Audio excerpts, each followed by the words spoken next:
Members of the Congress, I have the high privilege and the distinct honor of presenting to you the President of the United States.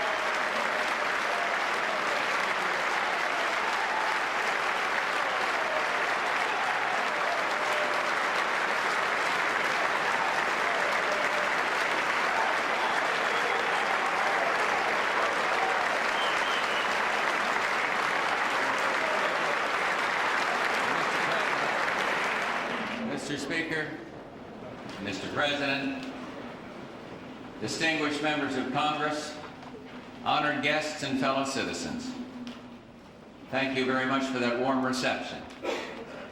You know, the big build-up this address has had, I wanted to make sure it'd be a big hit, but I couldn't convince Barbara to deliver it for me.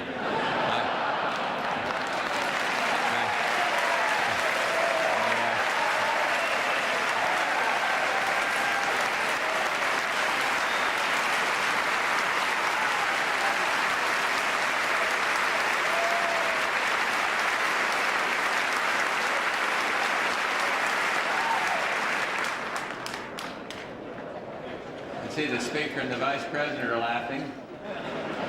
They saw what I did in Japan. They're just happy they're sitting behind me.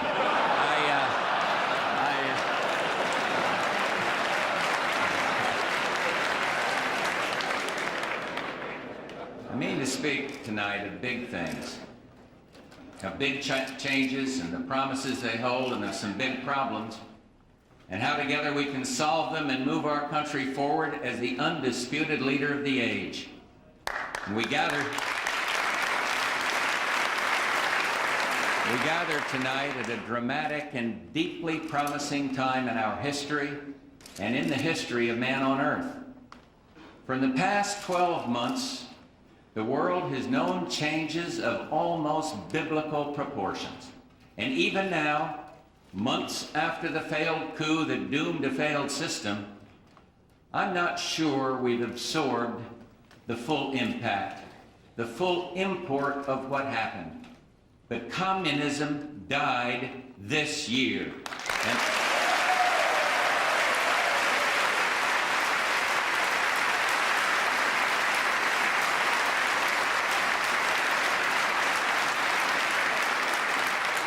And even as president with the most fascinating possible vantage point, there were times when I was so busy managing progress and helping to lead change that I didn't always show the joy that was in my heart.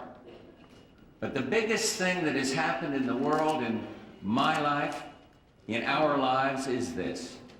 By the grace of God, America won the Cold War.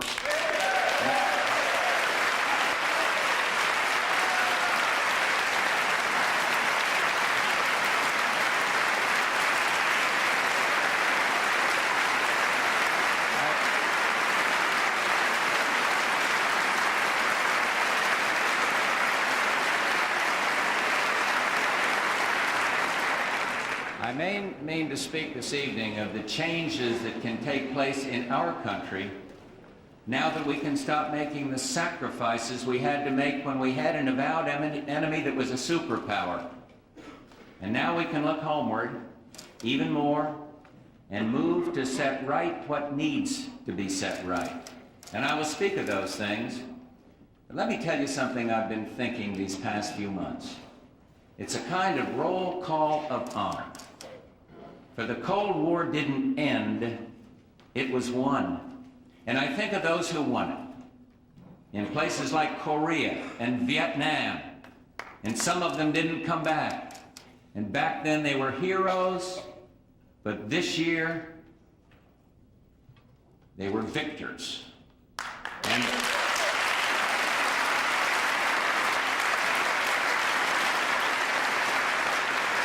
A long roll call, all the G.I.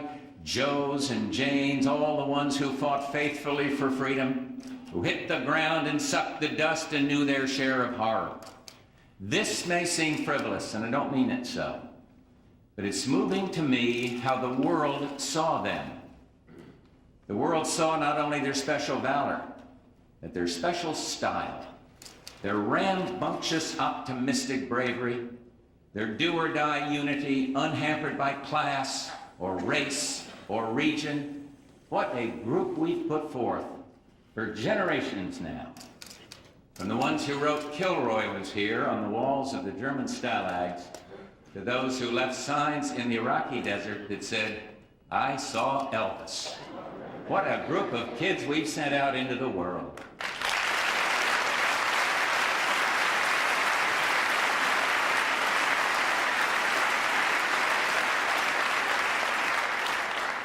And there's another to be singled out, though it may seem inelegant, and I mean a mass of people called the American taxpayer. No one ever thinks to thank the people who pay a country's bill or an alliance's bill. But for half a century now, the American people have shouldered the burden and paid taxes that were higher than they would have been to support a defense that was bigger than it would have been if imperial communism had never existed. But it did. Doesn't anymore.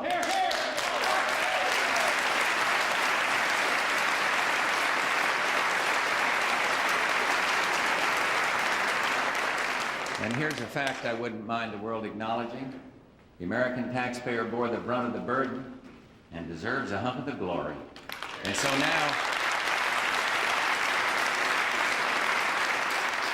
now, for the first time in 35 years, our strategic bombers stand down. No longer are they on round-the-clock alert. Tomorrow, our children will go to school and study history and how plants grow. And they won't have, as my children did, air raid drills in which they crawl under their desks and cover their heads in case of nuclear war. My grandchildren don't have to do that and won't have the bad dreams children had once in decades past. They're still threats, but the long, drawn-out dread is over. A year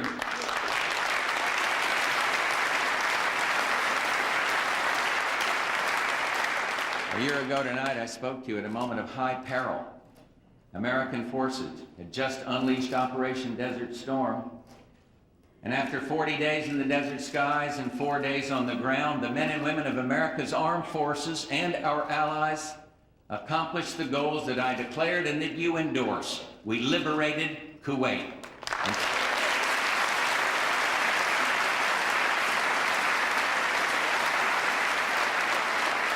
And soon after, the Arab world and Israel sat down to talk seriously and comprehensively about peace and historic first. And soon after that, at Christmas, the last American hostages came home. Our policies were vindicated.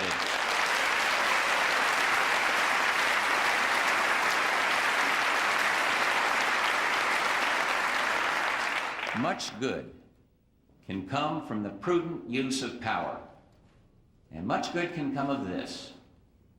A world once divided into two armed camps now recognizes one sole and preeminent power, the United States of America.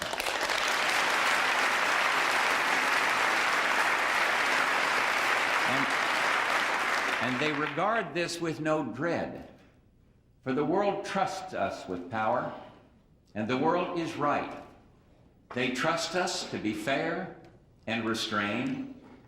They trust us to be on the side of decency. They trust us to do what's right.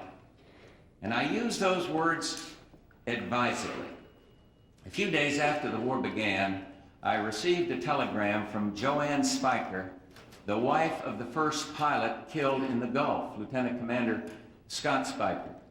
Even in her grief, she wanted me to know that someday, when her children were old enough, she would tell them that their father went away to war because it was the right thing to do. And she said it all. It was the right thing to do. And we did it together. There were honest differences right here in this chamber. But when the war began, you put partisanship aside and we supported our troops. And this is still a time for pride, but this is no time to boast. For problems face us, and we must stand together once again and solve them and not let our country down.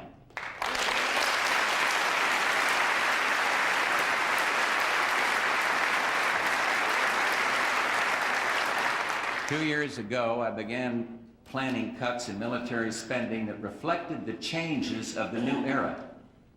But now, this year, with imperial communism gone, that process can be accelerated. Tonight, I can tell you of dramatic changes in our strategic nuclear force. These are actions we are taking on our own because they are the right thing to do. After completing 20 planes, for which we have begun procurement, we will shut down further production of the B-2 bomber. We will cancel the small ICBM program. We will cease production of new warheads for our sea-based ballistic missiles. We will stop all new production of the Peacekeeper missile, and we will not purchase any more advanced cruise missiles. This weekend, I will meet at Camp David with Boris Yeltsin of the Russian Federation. I've informed President Yeltsin that if the Commonwealth, the former Soviet Union, will eliminate all land-based multiple warhead ballistic missiles, I will do the following. We will eliminate all Peacekeeper missiles. We will reduce the number of warheads on Minuteman missiles to 1 and reduce the number of warheads on our sea-based missiles by about 1/3, and we will convert a substantial portion of our strategic bombers to primarily conventional use. President Yeltsin's early response has been very positive, and I expect our talks at Camp David to be fruitful. I want you to know that for half a century, American presidents have longed to make such decisions and say such words, but even in the midst of celebration, we must keep caution as a friend. For the world is still a dangerous place. Only the dead have seen the end of conflict. And though yesterday's challenges are behind us, tomorrow's are being born. The Secretary of Defense recommended these cuts after consultation with the Joint Chiefs of Staff, and I make them with confidence. But do not misunderstand me. The reductions I have approved will save us an additional $50 billion over the next 5 years. By 1997, we will have cut defense by 30% since I took office. These cuts are deep, and you must know my resolve. This deep and no deeper.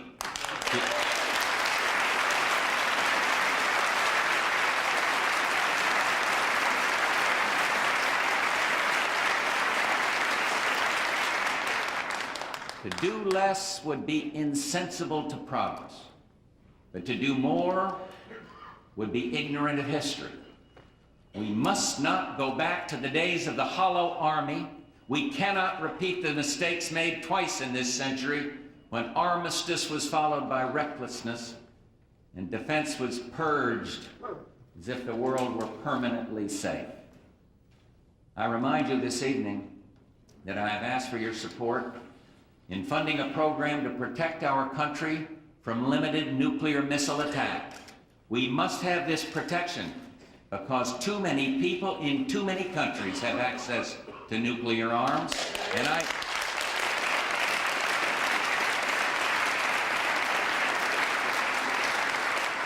urge you again to pass the Strategic Defense Initiative, SDI.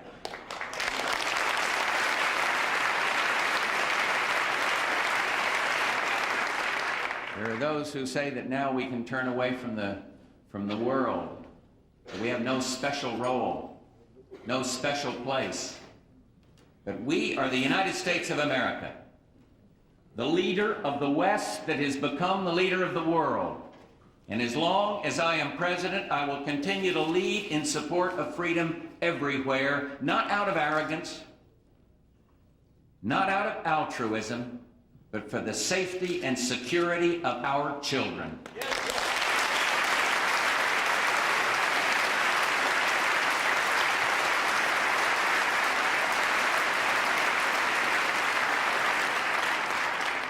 This is a fact. Strength in the pursuit of peace is no vice. Isolationism in the pursuit of security is no virtue.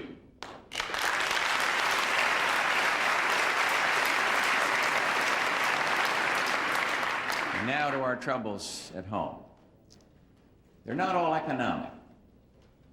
The primary problem is our economy. And there's some good signs. Inflation, that thief, is down, and interest rates are down. But unemployment is too high. Some industries are in trouble, and growth is not what it should be. And let me tell you right from the start, and right from the heart, I know we're in hard times, but I know something else. This will not stand.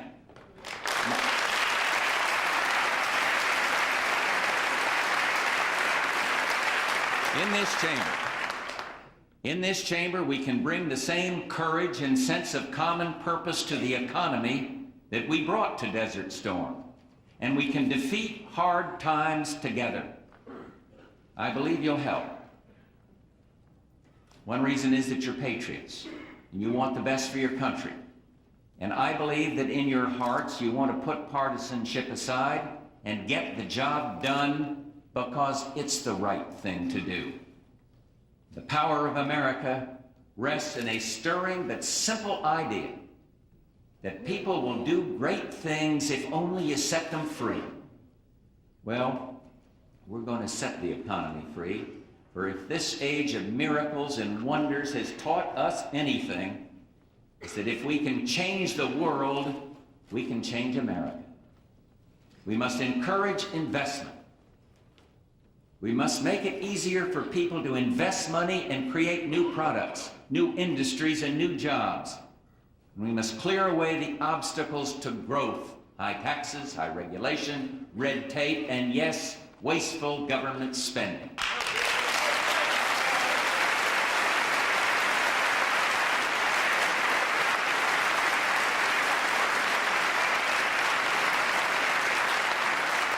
None of this will happen with a snap of the fingers, but it will happen. And the test of a plan isn't whether it's called new or dazzling. The American people aren't impressed by gimmicks. They're smarter on this score than all of us in this room. The only test of a plan is it sound and will it work? We must have a short-term plan to address our immediate needs, heat up the economy. And then we need a longer-term plan to keep combustion going and to guarantee our place in the world economy. There are certain things that a president can do without Congress, and I'm going to do them. I have this evening asked major cabinet departments and federal agencies to institute a 90-day moratorium on any new federal regulations that could hinder growth.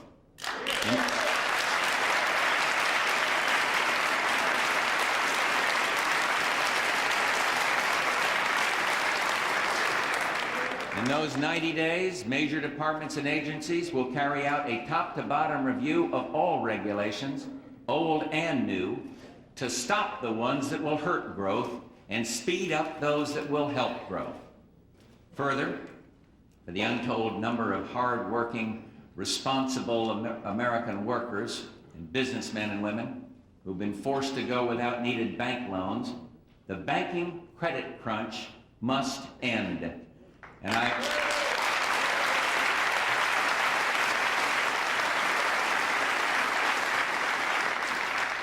I won't neglect my responsibility for sound regulations that serve the public good, but regulatory overkill must be stopped.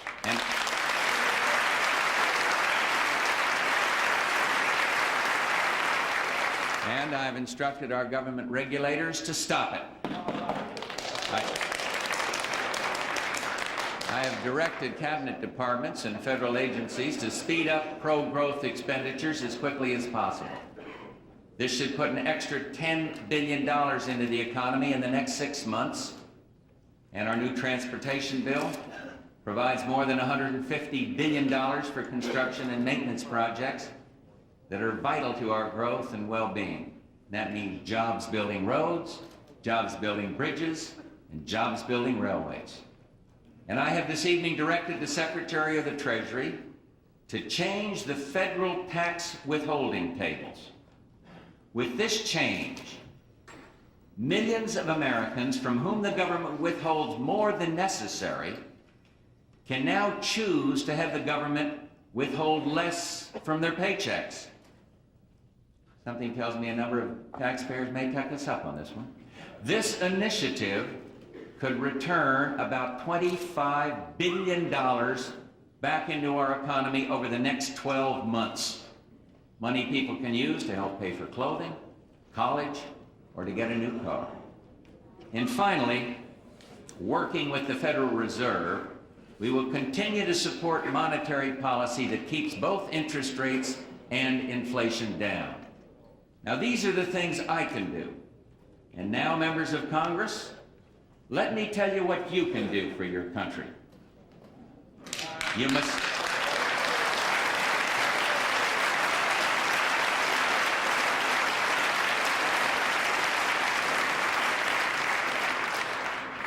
must pass the other elements of my plan to meet our economic needs. Everyone knows that investment spurs recovery, and I am proposing this evening a change in the alternative minimum tax and the creation of a new 15% investment tax allowance.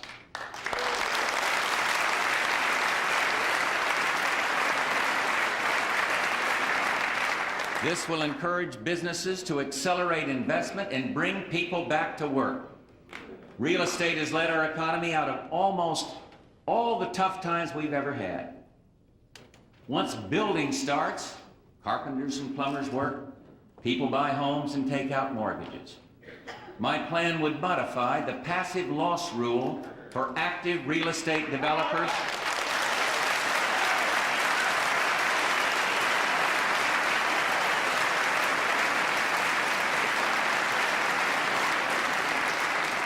and it would make it easier for pension plans to purchase real estate.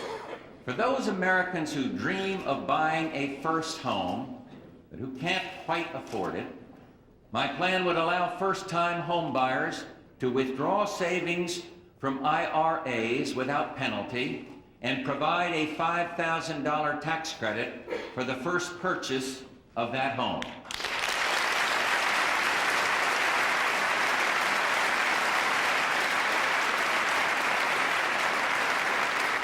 And finally, my immediate plan calls on Congress to give crucial help to people who own a home, to everyone who has a business or a farm or a single investment. This time, at this hour, I cannot take no for an answer. You must cut the capital gains tax on the people of our country.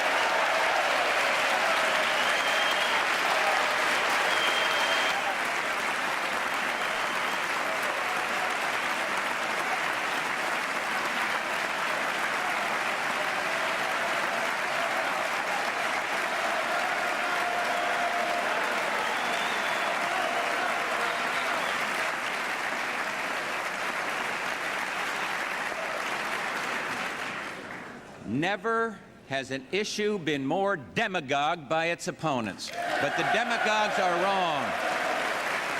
They are wrong, and they know it. 60% of the people who benefit from lower capital gains have incomes under $50,000. A cut in the capital gains tax increases jobs and helps just about everyone in our country.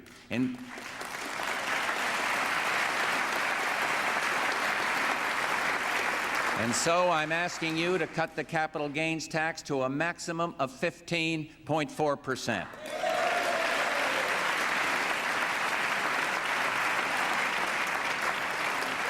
And I'll tell you, those of you who say, oh no, someone who's comfortable may benefit from that, you kind of remind me of the old definition of the Puritan who couldn't sleep at night, worrying that somehow, someone, somewhere, was out having a good time.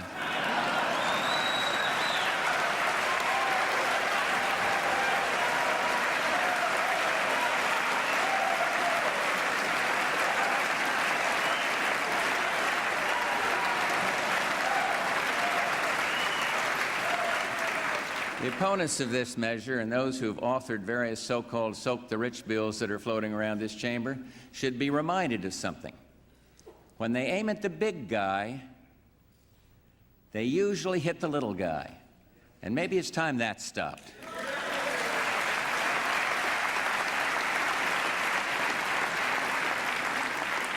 This then is my short-term plan. Your part, members of Congress, requires enactment of these common-sense proposals that will have a strong effect on the economy without breaking the budget agreement and without raising tax rates.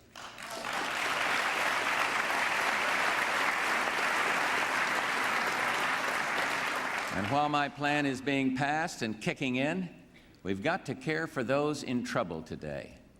I've provided for up to $4.4 billion in my budget to extend federal unemployment benefits, and I ask for congressional action right away. And I thank the committee. Well, at last.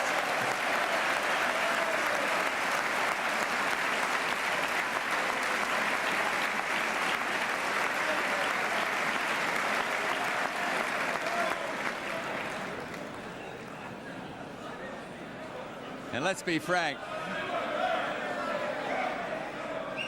Let's be frank.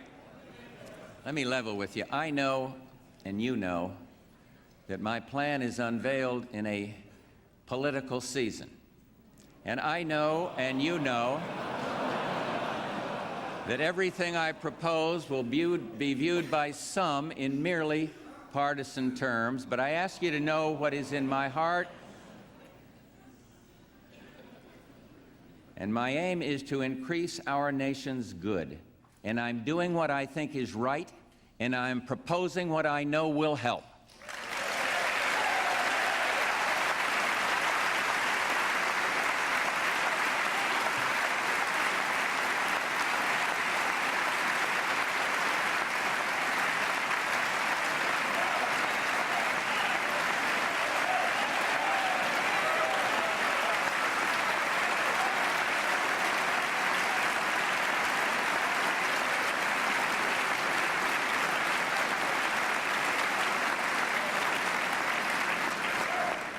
I pride myself that I'm a prudent man, and I believe that patience is a virtue, but I understand that politics is, for some, a game, and that sometimes the game is to stop all progress and then decry the lack of improvement. But let me tell you, far more important than my political future and far more important than yours is the well-being of our country. And members of this chamber,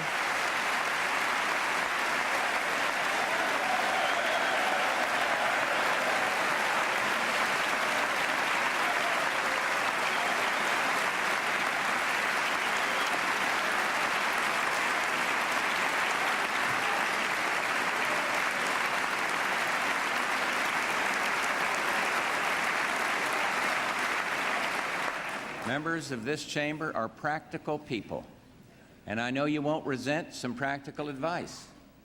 When people put their party's fortunes, whatever the party, whatever side of this aisle, before the public good, they court defeat, not only for their country but for themselves, and they will certainly deserve it. And I submit my plan tomorrow, and I'm asking you to pass it by March 20th. And I ask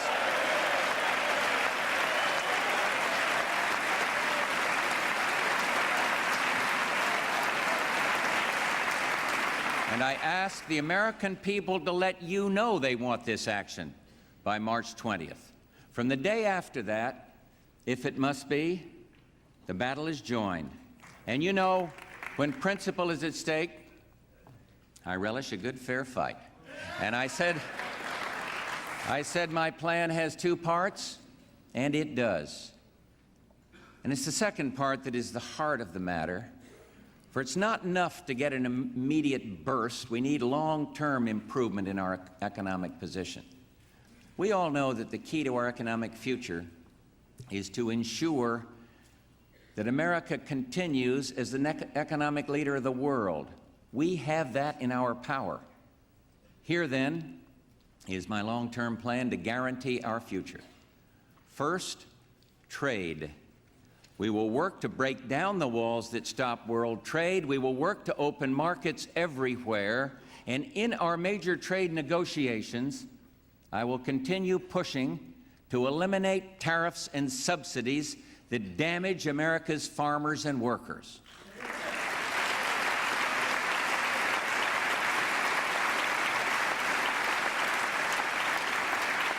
And we'll get more good American jobs within our own hemisphere through the North American Free Trade Agreement and through the Enterprise for the Americas initiative. But changes are here, and more are coming. The workplace of the future will demand more highly skilled workers than ever, more people who are computer literate, highly educated. And we must be the world's leader in education, and we must revolutionize America's schools.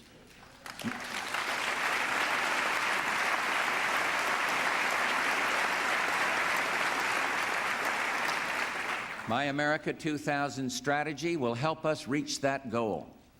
My plan will give parents more choice, give teachers more flexibility, and help communities create new American schools. 30 states across the nation have established America 2000 programs. Hundreds of cities and towns have joined in. And now, Congress must join this great movement, pass my proposals for new American schools. That was my second long-term proposal, and here's my third.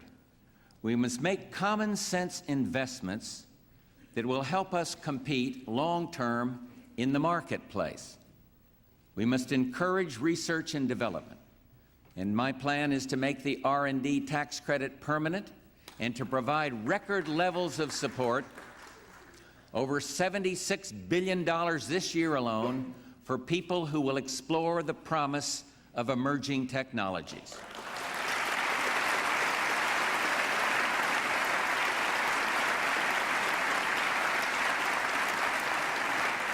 And fourth, we must do something about crime and drugs. And it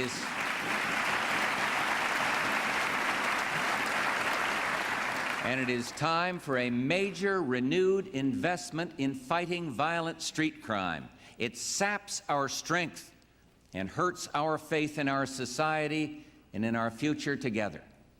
Surely, a tired woman on her way to work at 6 in the morning on a subway deserves the right to get there safely.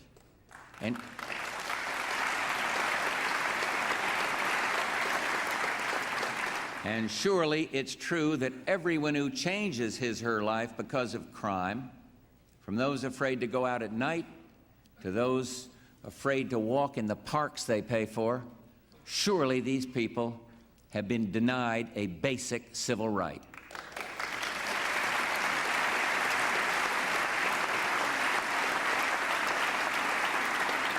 It is time to restore it. Congress, pass my comprehensive crime bill. It is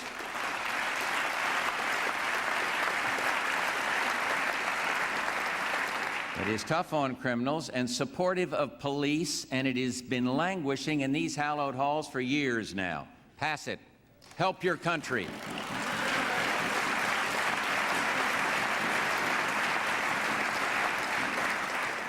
And fifth, I ask you tonight to fund our HOPE housing proposal and to pass my enterprise zone legislation, which will get businesses into the inner city. We must empower the poor with the pride that comes from owning a home, getting a job, becoming a part of things.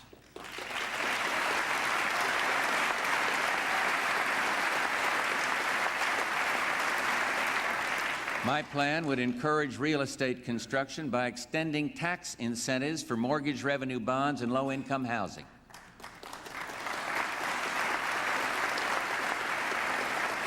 And I ask tonight for record expenditures for the program that helps children born into want move into excellence, Head Start.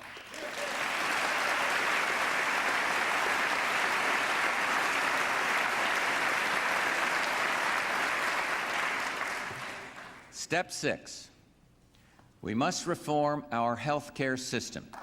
For this,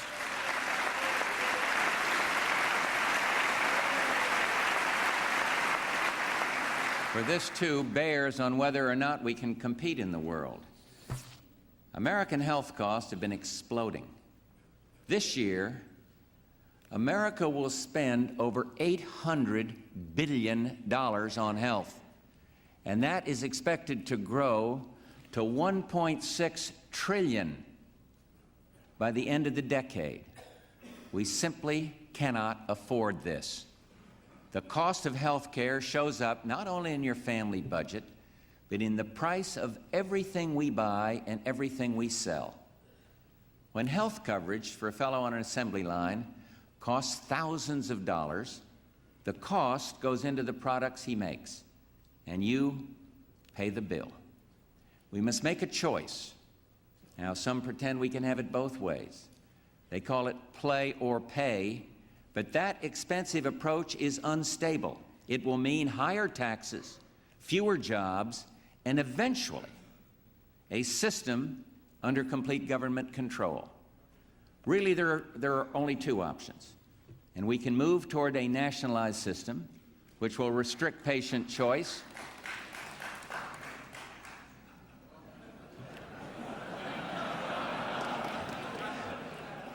a system which will restrict patient choice in picking a doctor and force the government to ration services arbitrarily. And what we'll get is patients in long lines, indifferent service, and a huge new tax burden.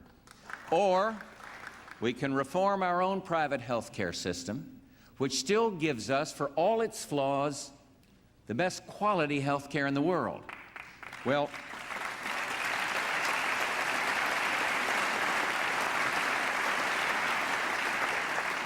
let's build on our strengths. My plan provides insurance security for all Americans while preserving and increasing the idea of choice. We make basic health insurance affordable for all low-income people not now covered, and we do it by providing a health insurance tax credit of up to $3,750 for each low-income family. And the middle class gets help, too. And by reforming the health insurance market, my plan assures that Americans will have access to basic health insurance even if they change jobs or develop serious health problems. We must bring costs under control, preserve quality, preserve choice, and reduce the people's nagging daily worry about health insurance. My plan, the details of which I'll announce very shortly, does just that. And seventh, we must get the federal deficit under control.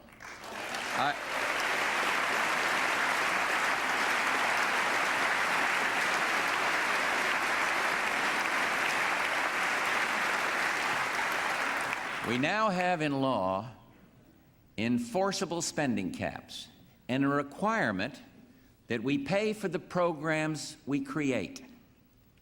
There are those in Congress who would ease that discipline now, but I cannot let them do it, and I won't.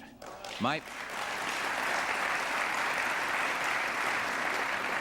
plan would freeze all domestic discretionary budget authority, which means no more next year than this year.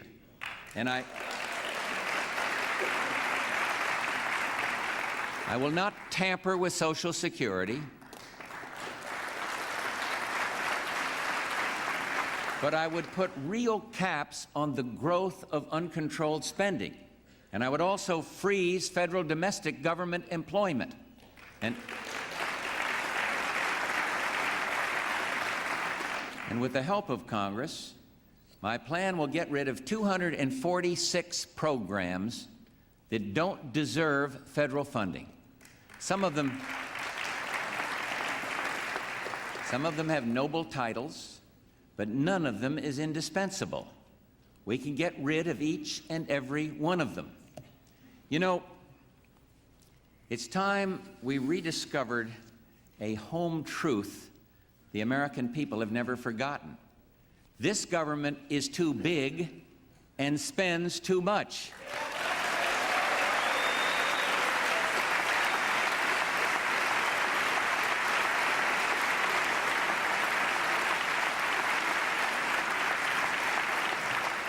And I call upon Congress to adopt a measure that will help put an end to the annual ritual of filling the budget with pork barrel appropriations.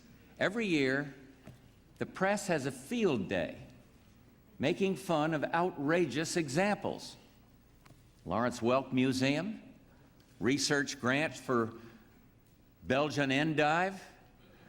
We all know how these things get into the budget, and maybe you need someone to help you say no. And I know how to say it, and I know what I need to make it stick. Give me the same thing 43 governors have, the line item veto, and let me help you control spending.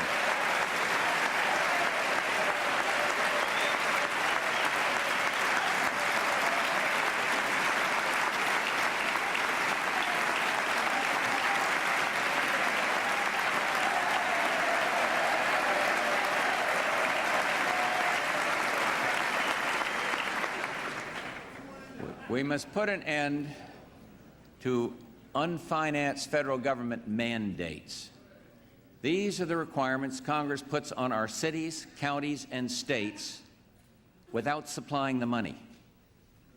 And if Congress passes a mandate, it should be forced to pay for it and balance the costs with savings elsewhere. After all, a mandate just increases someone else's burden. And that means higher taxes at the state and local level. Step 8. Congress should enact the bold reform proposals that are still awaiting congressional action. Bank reform, civil justice reform, tort reform, and my national energy strategy.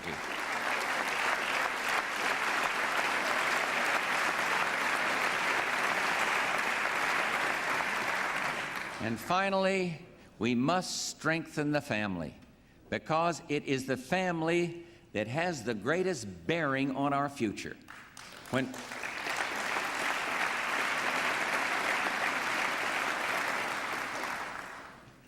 When Barbara holds an AIDS baby in her arms and reads to children, she's saying to every person in this country, family matters. And I'm announcing tonight a new commission on America's urban families. I've asked Missouri's Governor John Ashcroft to be chairman, former Dallas Mayor Annette Strauss to be co-chair. You know, I had mayors, the leading mayors from the League of Cities in the other day at the White House, and they told me something striking. They said that every one of them, Republican or Democrat, agreed on one thing, that the major cause of the problems of the cities is the dissolution of the family. And they asked for this commission, and they were right to ask, because it's time to determine what we can do to keep families together, strong and sound.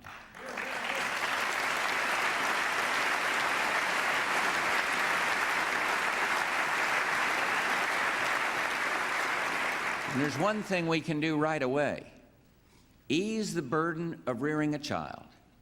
I ask you tonight to raise the personal exemption by $500 per child for every family.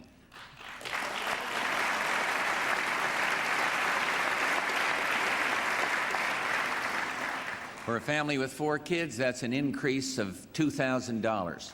And this is a good start in the right direction, and it's what we can afford. It's time to allow families to deduct the interest they pay on student loans.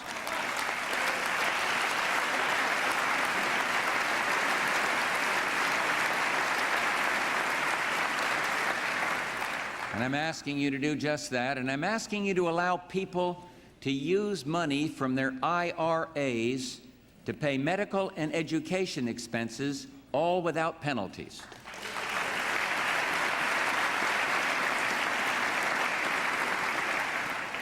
And I'm asking for more. Ask American parents what they dislike about how things are going in our country, and chances are good that pretty soon they'll get to welfare. Americans are the most generous people on earth.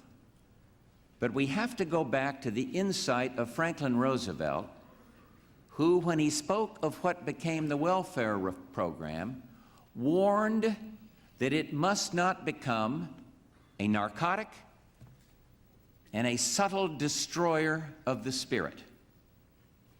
Welfare was never meant to be a lifestyle. It was never meant to be a habit. It was never supposed to be passed from generation to generation like a legacy. It's time to replace the assumptions of the welfare state and help reform the welfare system.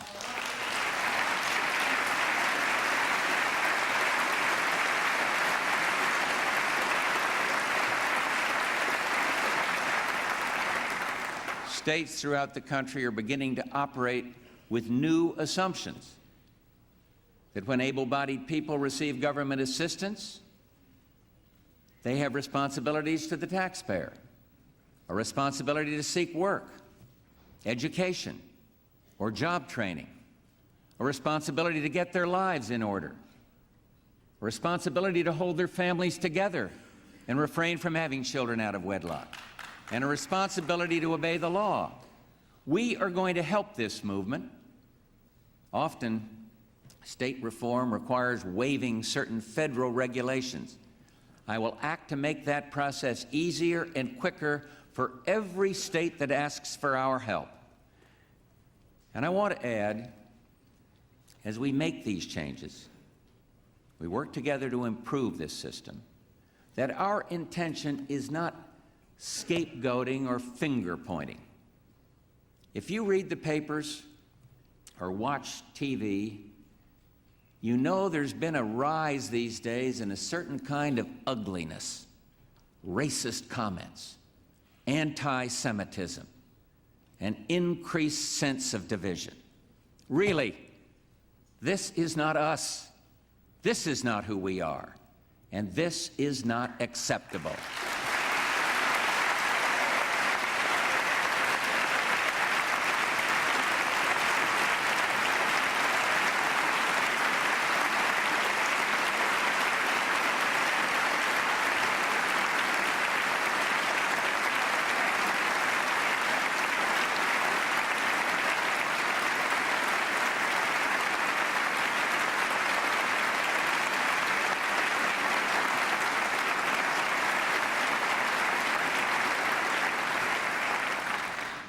And so, you have my plan for America, and I'm asking for big things, but I believe in my heart you'll do what's right.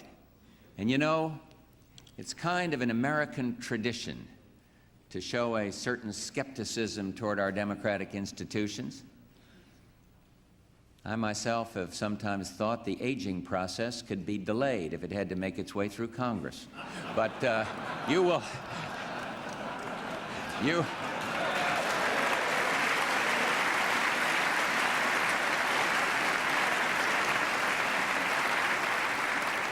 will deliberate and you will discuss, and that is fine. But my friends, the people cannot wait. They need help now. And there's a mood among us. People are worried.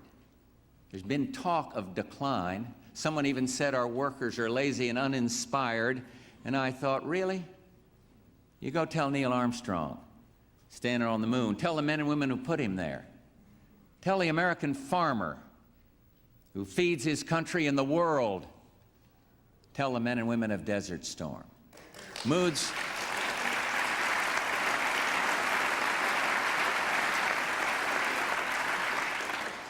come and go, but greatness endures. Ours does. And maybe for a moment, it's good to remember what, in the dailiness of our lives, we forget. We are still and ever the freest nation on earth, the kindest nation on earth, the strongest nation on earth, and we have always risen to the occasion. And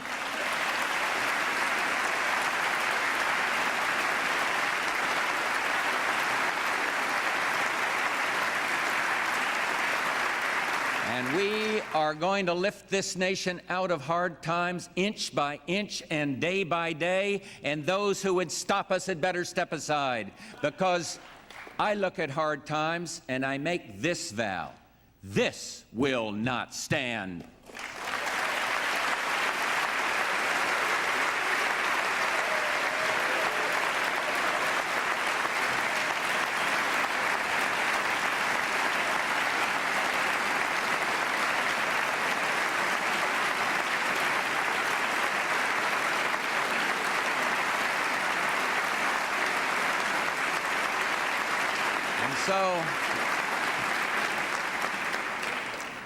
And so we move on together, a rising nation, the once and future miracle that is still this night the hope of the world. Thank you. God bless you, and God bless our beloved country. Thank you very, very much. Thank you.